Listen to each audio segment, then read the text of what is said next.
والله العظيم يا جماعة حصل شيء مرعب، أنا خوفني جدا لأول مرة، والله العظيم بجد لأول مرة تحصل من ساعة أنا ابتديت أصور فيديوهات يحصل فيديو مرعب يخوفني كده. أنا بعد ما نزلت الفيديو ده امبارح وهوريكم بنفسكم على الطبيعة، أنا نزلت الجزء الأولاني للبنت الألمانية اللي كان في جسمها 6 من الأرواح اللي عذبوها عذاب شديد جدا وقلبوا حياتها حرفيا لدرجة كانوا السبب في وفاتها. كانت تفاصيل مرعبة جدا وتفاصيلها كانت مخيفة وكان الصور بتاعتها مرعبة. أنا بعد ما نزلت الجزء الأولاني فببص لقيت في ناس بيقولولي الفيديو مش شغال. ازاي يا جماعة؟ انا الفيديو على الاستوديو بتاعي كان شغال، واول ما جيت ابتدي احط الصور البنت وعيلتها لقيت الفيديو بعد الدقيقة 30 ما بيشتغلش، صورتي انا ما بتشتغلش، واقفة خالص. فانا استغربت ازاي، في حاجة مش طبيعية. هوريكم بنفسكم يا جماعة. بصوا خشوا كده، هنخش ونجيب الفيديو بتاعي على القناة على اليوتيوب.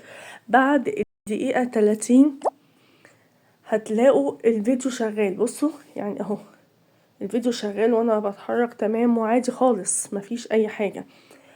انا هجري شوية. بصوا اهو الفيديو شغال.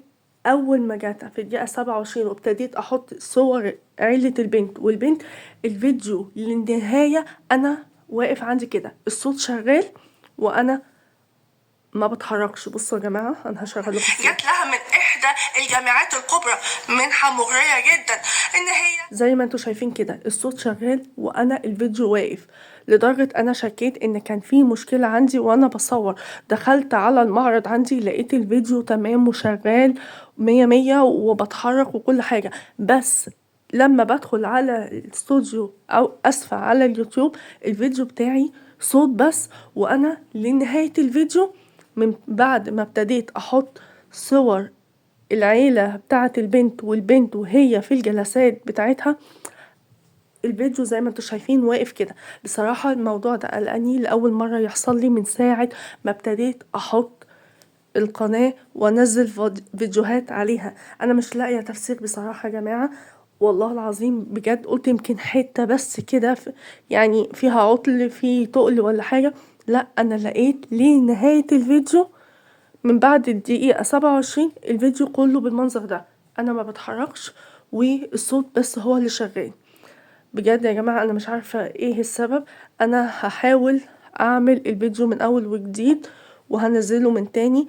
بجد انا مش فاهمة ايه السبب، انا قلقت جدا وفي سنة لا شوية كتير من الرعب، مع اني والله في كل قصة انا بحكيها بنقول بسم الله وبنسمي بالله، بس مش فاهمة ايه اللي حصل المرة دي.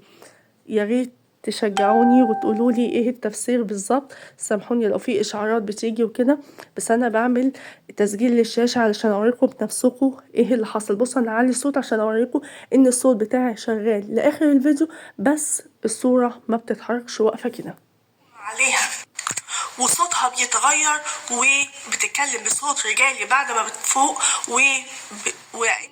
بجد انا مش عارفة ومش لاقية تفسير للموضوع ده. انا هحاول انزل فيديو من اول وجديد ويا رب ينزل المرة دي سليم وما يكونش زي الفيديو ده.